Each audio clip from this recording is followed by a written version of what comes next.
অভিশপ্ত 2025 বৰ্ষৰ 12 জুন কোনে জানে এনে একদিন আহিব। এনেকৈয়ে সামৰণি পৰিব নেকি জীৱনৰ নাটক, এক কৰুণ ঘটনা।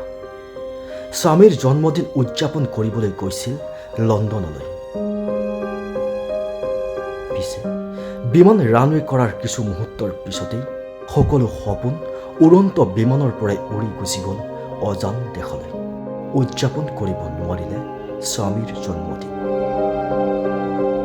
অভিশপ্ত 12 জুন 2025 বৰ্ষ আহমেদাবাদৰ চৰ্দাৰ বল্লভভাই পেটেল আন্তঃৰাষ্ট্ৰীয় বিমান বন্দৰৰ পৰাই উৰা মাৰিছিল AI 171 নম্বৰৰ এয়াৰ ইণ্ডিয়া বিমানখন।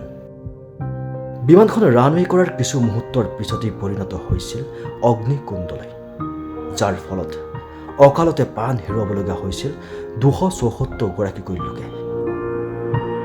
ইয়াৰে ভিতৰত পোহৰলৈ আহিছে আন এক হৃদয় বিতাৰক ঘটনা। ইন্দোৰৰ 30 বছৰীয়া হৰপ্ৰীত কৌৰৰ লগত সংঘটিত হয় এই শোকাবহ ঘটনাটো। স্বামী কৰ্মসূত্ৰে থাকে লণ্ডনত। লণ্ডনত থকা স্বামী ৰবি হোৰাৰ জন্মদিন উদযাপনৰ বাবে উৰা মাৰিছিল 3 দিন পূৰ্বে 12 জুন 2025 বৰ্ষ। ভাৰতৰ ইতিহাসৰ বিমান দুৰ্ঘটনাৰ এই দিনটোতে প্ৰাণ হেৰুৱাবলগীয়া হ'ল হৰপ্ৰীত কৌৰে। উদযাপন কৰিব নোৱাৰিলে স্বামীৰ জন্মদিন। ঘটনা পোহৰলৈ অহাৰ পিছতেই পৰিয়ালৰ মাজত সকলোৰে বাট নেদেখা অৱস্থা। সেয়া তাকৰি কান্দিও বুজাব পৰা নাই নিজৰ অবুজ মনটোক। এক শ্বাসৰুদ্ধকৰ পৰিৱেশ। কল্পনাতীত এই ঘটনাই বাৰু কিমানজনক এনেকৈ এৰি অজান দেশলৈ গুচি গ'ল। সঁচাই অতি বেদনাদায়ক। আশা কৰোঁ কাৰোৰে জীৱন যেন নাহক এনেদিন।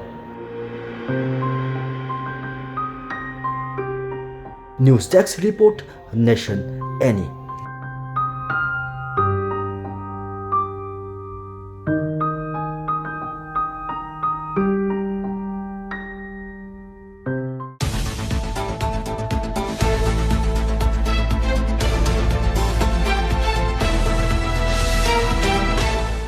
অভিশপ্ত 2025 বৰ্ষৰ 12 জুন কোনে জানে এনে একদিন আহিব।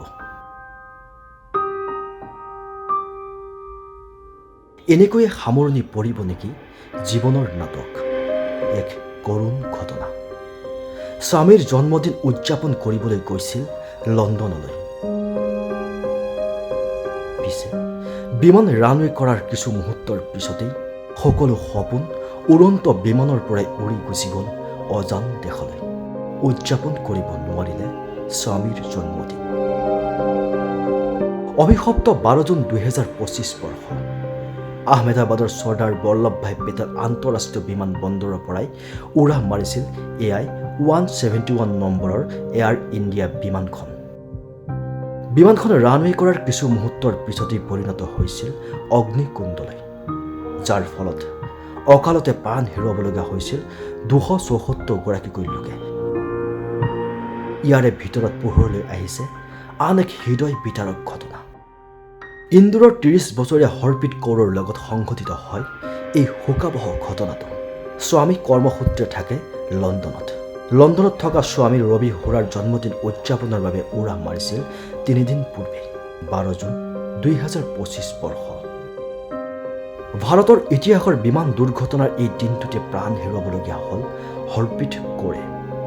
উদযাপন কৰিব নোৱাৰিলে স্বামীৰ জন্মদিন। ঘটনা পোহৰলৈ অহাৰ পিছতেই পৰিয়ালৰ মাজত সকলোৰে বাট নেদেখা অৱস্থা। সেয়া তাকৰি কান্দিও বুজাব পৰা নাই নিজৰ অবুজ মনটোক। এক শ্বাসৰুদ্ধকৰ পৰিৱেশ।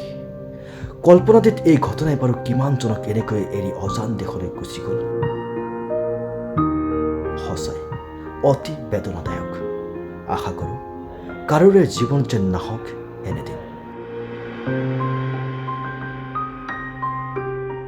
News desk report, nation any.